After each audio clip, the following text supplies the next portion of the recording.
ഒളിക്യാമറ വിവാദത്തിൽ എം.കെ. രാഘവനെതിരെ കേസെടുക്കാൻ നിയമോപദേശം ലഭിച്ചു കഴിഞ്ഞു. ഒളിക്യാമറ വിവാദത്തിൽ കോഴിക്കോട് യു.ഡി.എഫ് സ്ഥാനാർത്ഥി എം.കെ. രാഘവനെതിരെയാണ് കേസെടുക്കാൻ നിയമോപദേശം ലഭിച്ചിരിക്കുന്നത്. ഡയറക്ടർ ജനറൽ ഓഫ് പ്രോസിക്യൂഷൻ്റെതാണ് നിയമോപദേശം.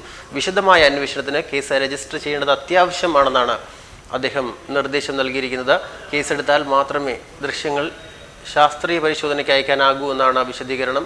CPM തെരഞ്ഞെടുപ്പ് കമ്മീഷന് നൽകിയ പരാതിയിലാണ് അഡ്വക്കേറ്റ് ജനറലിനോട് DGP നിയമോപദേശം തേടിയത്. ദേശീയ ചാനൽ പുറത്തുവിട്ട ഒളിക്യാമറ വെളിപ്പെടുത്തലിന്റെ അടിസ്ഥാനത്തിൽ കോഴിക്കോട്ടെ UDF സ്ഥാനാർത്ഥി എം.കെ. രാഘവനെ അയോഗ്യനാക്കണമെന്നാണ് CPMന്റെ പരാതി. ഈ പരാതിയുടെ അന്വേഷണ ഘട്ടത്തിലാണ് രാഘവനെതിരെ കേസെടുക്കാൻ DGP നിയമോപദേശം തേടിയത്. തെരഞ്ഞെടുപ്പ് കമ്മീഷന് CPM നൽകിയ പരാതി മുഖ്യ തെരഞ്ഞെടുപ്പ് കമ്മീഷണർ DGPക്ക് കൈമാറുകയായിരുന്നു. അന്വേഷണ ചുമതലയുള്ള കണ്ണൂർ റേഞ്ച് IG പ്രാഥമിക അന്വേഷണം പൂർത്തിയാക്കിയിട്ടുമുണ്ട്. വിശദമായ അന്വേഷണത്തിന് കേസ് രജിസ്റ്റർ ചെയ്യണമെന്നും അന്വേഷണ ഉദ്യോഗസ്ഥർ DGPയോട് ആവശ്യപ്പെട്ടിരുന്നു. ഇതിന്റെ അടിസ്ഥാനത്തിലാണ് DGP അഡ്വക്കേറ്റ് ജനറലിനോട് നിയമോപദേശം തേടിയത്. ഒളിക്യാമറ ദൃശ്യങ്ങളിലും ശബ്ദരേഖയിലും കൃത്രിമം നടന്നിട്ടുണ്ടെന്ന എം.കെ. രാഘവന്റെ പരാതിയിലും അന്വേഷണം പുരോഗമിക്കുന്നുണ്ട്. ഈ സാഹചര്യത്തിലാണ് DGP നിയമോപദേശം തേടി. ഇന്നലെയാണ് DGP അഡ്വക്കേറ്റ് ജനറൽ ഓഫ് പ്രോസിക്യൂഷനോട് നിയമോപദേശം തേടിയത്. അതിൻ്റെ അടിസ്ഥാനത്തിലാണ് അദ്ദേഹം കേസെടുക്കാനുള്ള നിർദ്ദേശം നൽകിയിരിക്കുന്നത്. കേസെടുത്താൽ മാത്രമേ തുടർ നടപടികളിലേക്ക് കടക്കാനാകൂ എന്നാണ് വിശദീകരണം നൽകിയത്. എന്തായാലും മൊത്തത്തിൽ ഈ തെരഞ്ഞെടുപ്പിൽ ഈ ഒരു വിഷയം എം.കെ. രാഘവനെ പ്രതികൂലമായി തന്നെ ബാധിക്കും എന്നാണ് വിലയിരുത്തൽ. കോഴിക്കോട് ഏറെ സാധ്യതയുണ്ടായിരുന്ന സ്ഥാനാർത്ഥിയാണ് എം.കെ. രാഘവൻ. ഇനി എന്തായാലും ഈ വിഷയത്തോടെ തിരഞ്ഞെടുപ്പിൽ മുന്നേറാനാകുമോ ഇല്ലയോ എന്നുള്ളത് തെരഞ്ഞെടുപ്പ് കഴിഞ്ഞാലേ നമുക്ക് മനസ്സിലാക്കാൻ സാധിക്കുകയുള്ളൂ. ഒളിക്യാമറ ഓപ്പറേഷൻ റിപ്പോർട്ട് ചെയ്ത ചാനലിൽ നിന്നും പിടിച്ചെടുത്ത മുഴുവൻ ദൃശ്യങ്ങളും പരിശോധിച്ചു എന്നാണ് പോലീസ് പറയുന്നത്. ഫോറൻസിക് പരിശോധന ഉൾപ്പെടെ നടത്തണമെങ്കിൽ കേസെടുത്ത് അന്വേഷണം നടത്തണം എന്നാണ് IG-യുടെ റിപ്പോർട്ട്.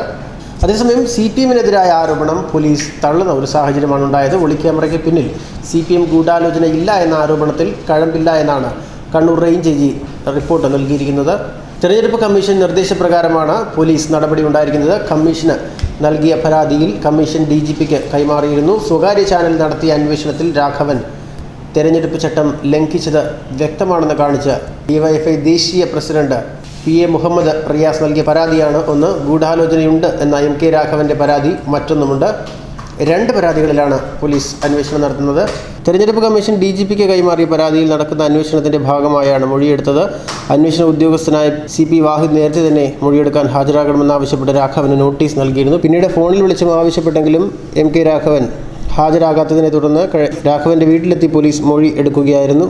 ഒളിക്യാമറ ഉപയോഗിച്ച് വാർത്ത ചെയ്ത TV9 ഭാരത് വർഷ ചാനലും അന്വേഷണ പരിധിയിൽ പെടുന്നുവെന്ന് അന്വേഷണ ഉദ്യോഗസ്ഥനെ അറിയിച്ചു. ചാനൽ മേധാവിയുടെയും റിപ്പോർട്ടർമാരുടെയും മൊഴിയെടുക്കാനും അന്വേഷണ സംഘം തീരുമാനിച്ചിരുന്നു.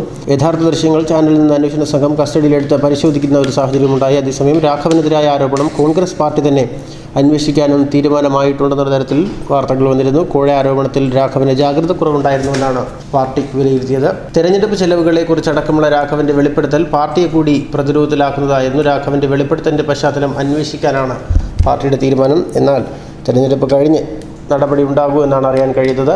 CPM കോഴിക്കോട് ജില്ലാ നേതൃത്വത്തിനൊപ്പം ഒരു മാഫിയ സംഘവും ഗൂഢാലോചനയ്ക്ക് പിന്നിലുണ്ടായിരുന്നുവെന്നാണ് രാഘവൻ ആവർത്തിച്ചത്. ഇതിൻ്റെ നിജസ്ഥിതി അടക്കം പരിശോധിക്കുമെന്നാണ് ഇപ്പോൾ അറിയാൻ കഴിയുന്നത്.